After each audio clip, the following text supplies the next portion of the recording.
Welcome, everybody, to another episode of the Wrestling vs. the World podcast. If you all enjoying your day, sweet. If not, what the hell ever. So, it is time for episode 191 of the podcast. I was originally going to do an episode talk about the matches that I feel were 5-star ratings, in my personal opinion, within the realm of WWE. But I decided to do a topic that I still had not covered yet, and that is the history of the WWE Championship. We are going to go from August 2014, when it got redesigned with the WWE logo that we have now, up until last year, and you will understand why. So on the August 18, 2014 episode of Monday Night Raw, which was a Raw after SummerSlam, the WWE Championship design would be altered, with the WWE logo being updated to the logo that was used for the WWE Network, with the champion at the time being Brock Lesnar, which also meant that the World Heavyweight Championship belt design was also finally going away. Now, Lesnar's reign during this time would later on end at WrestleMania 31 in the main event, with Roman Reigns after Seth Rollins cashed in his Money in the Bank contract to be added to the match, making it a triple threat, and Seth would pin Roman Reigns to become the new champion. Now, unfortunately, Seth Rollins would only hold the title for around 6 months before being forced to vacate the championship in early November 2015 due to a legit injury to his leg that he suffered during a house show match against Kane. A tournament would then be held going into Survivor Series for the vacant championship, which was run by Roman Reigns. But then immediately afterwards, he would lose the championship to Sheamus, who was cashing in his Money in the Bank briefcase on Roman to become the new champion upon the show's conclusion. Now, Roman would regain the WWE Championship 3 weeks later on the December 14, 2015 episode of Raw, in a match that also had his career get put on the line. Roman's reign for this title run would last around 40 days, as he'd be forced to put it on the line into the 2016 Royal Rumble match, a match that was won by Triple H to become a 14-time world champion in WWE.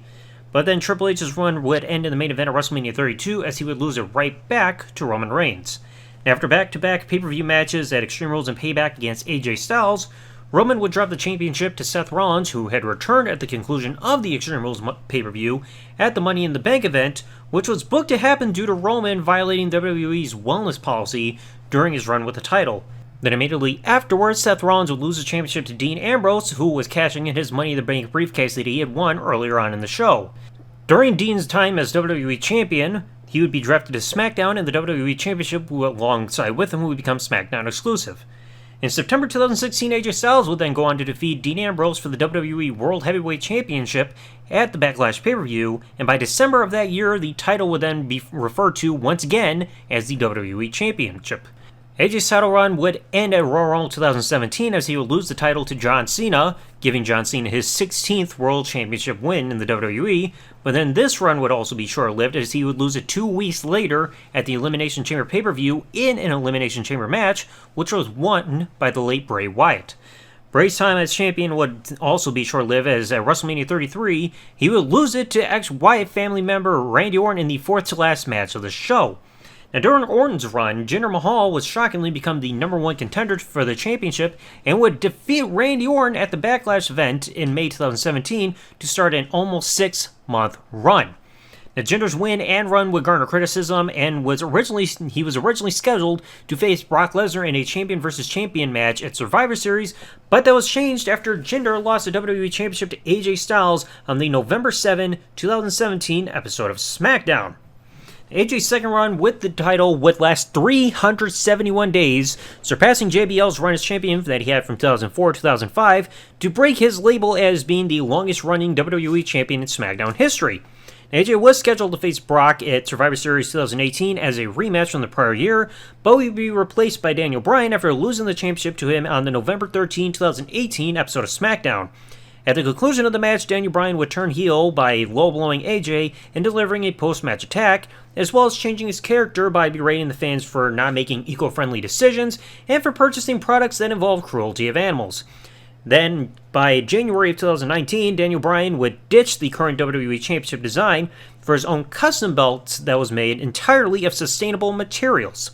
It was also during the time where Kofi Kingston started gaining a surge of popularity with Kofi Mania going on, and would fight to get a shot at the WWE Championship, which was granted after his New Day teammates Xavier Woods and Big E won a gauntlet tag team match on the March 26, 2019 episode of SmackDown. Then at WrestleMania 35, Kofi Kingston would succeed in winning the WWE Championship from Daniel Bryan, and immediately ditched the custom title design that Daniel Bryan was using to bring back the original design back to television. And with this win, Kofi Kingston would become the first ever African-American WWE champion in history, not including The Rock since he's technically part Samoan. Unfortunately, Kofi's loss would put a sour taste in the mouth of fans, as he would be squashed for the championship in mere seconds by Brock Lesnar on the October 4, 2019 episode of SmackDown. Brock would then quote-unquote quit SmackDown in storyline and go back to Raw, thus taking the WWE Championship with him the following month. Despite being WWE Champion, Brock would enter himself in the 2020 Royal Rumble match and would be eliminated by Drew McIntyre, who would go on to win the match at the conclusion.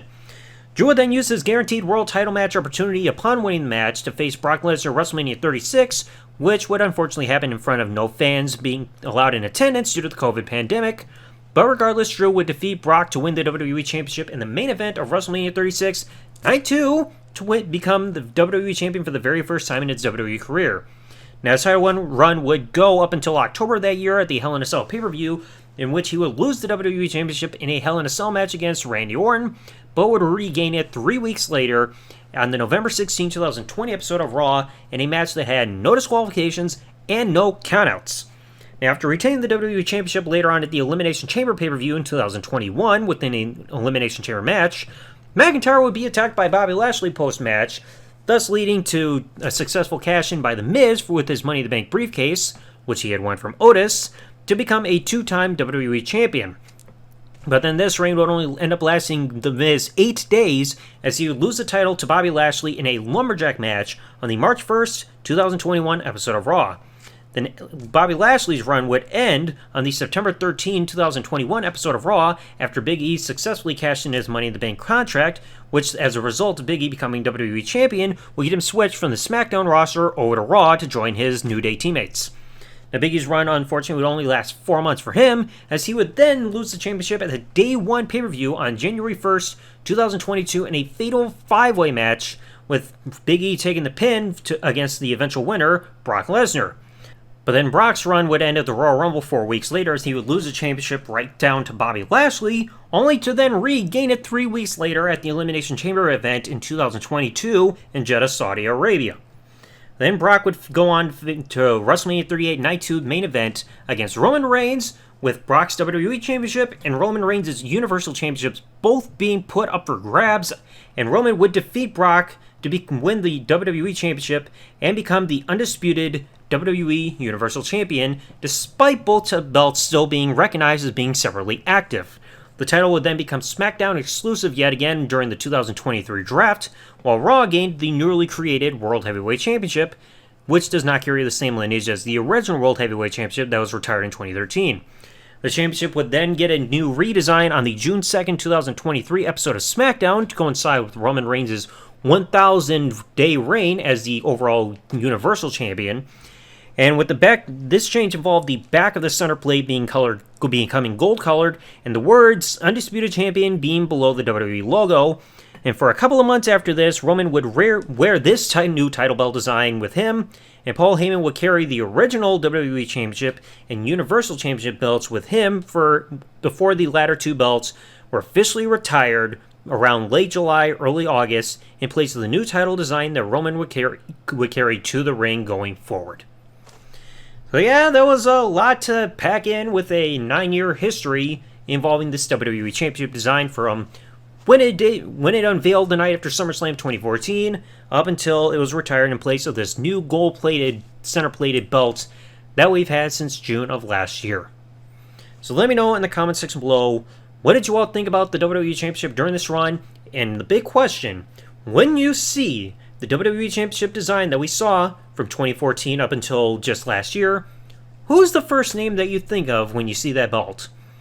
For me, I'd have to give it to Brock, maybe because he had won it so many times and he had those lengthy reigns even while being on a part-time schedule, but for me, my mind immediately goes to Brock of all people. Second person would probably be Roman.